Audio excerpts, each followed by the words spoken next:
I really felt it's amazing. I mean, it's like meeting face to face, shaking hands, and getting people out and talking in the booths and presenting.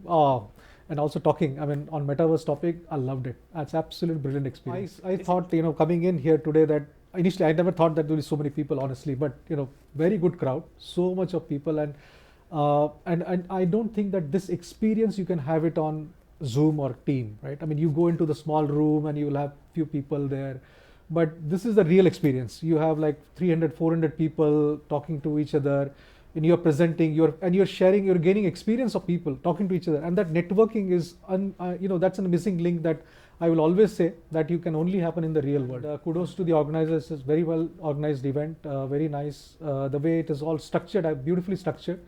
As soon as I come in, I could see that there is this QR code there. You can snap it and you can get the whole agenda. I loved it. That's made it so easy for the whole day. And the areas, different rooms for different meetings. Well done, and the food was good. The arrangements for breakout sessions and the booths that you've given space is all good. Fantastic. I think that's the hot topic today, and I'm so pleased that I was here to talk about it and share my experience. So if you go back to 2007 and when this iPhone came out, right, and it started to give us a very different experience because it kind of brought in this feature of you can swipe things, you can actually zoom out, zoom in, you can touch the things and all that. And those features actually started the whole kind of evolution of how the different apps started to use it, more features, more experiences. And today, the neobanks are launching digital banks, no branches. Everything is on mobile phone, right? You talk Monzo, Revolut, all of them. And all the high street banks, you take Lloyds, you take Barclays, everybody is now have mobile banking, right?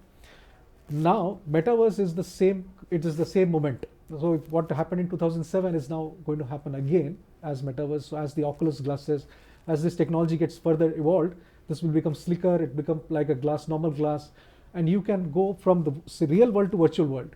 And the beauty is that the banks now can start to offer their customers an experience in a 3D world. Today you have iPhone, you give an app, and it's pretty much a 2D experience. But when you go into an immersive experience and 3D, you are not there in the branch, with the customer, but the advisor is sitting next to him in a virtual world, in the room, properly talking to each other, and talking about, let's say, mortgages. Okay, as the customer talks to you about, hey, I want to buy this property, and you can pull it and say 3D image of the property, and you can say, hey, this is the property you're looking for. Yeah, this is the property I'm looking for. You can go in, can invite surveyor to join your table. He can come in and say, here's what I found the problem, here's what the dampness is, etc., etc. And you go through the whole experience in the virtual world, right? And you smoothen the whole process. Now that's the sort of thing that's going to happen. And that's the next level of services and products that financial services will come up with. And it's not limited to mortgages, right? I mean, if you look at wealth management, so if I am going to invest my money, I want to understand from an advisor who can tell me, okay, based on my risk appetite, am I doing the right investment or not? So I want to talk to somebody. Mm-hmm. Now, obviously, this is an experience. Again, a bank can come in and wealth advisor coming to a virtual room, talking to me, and there's a board here of my risk portfolio, and he can move things around. I can draw on the board, and we can create a portfolio and talk about it. It's amazing.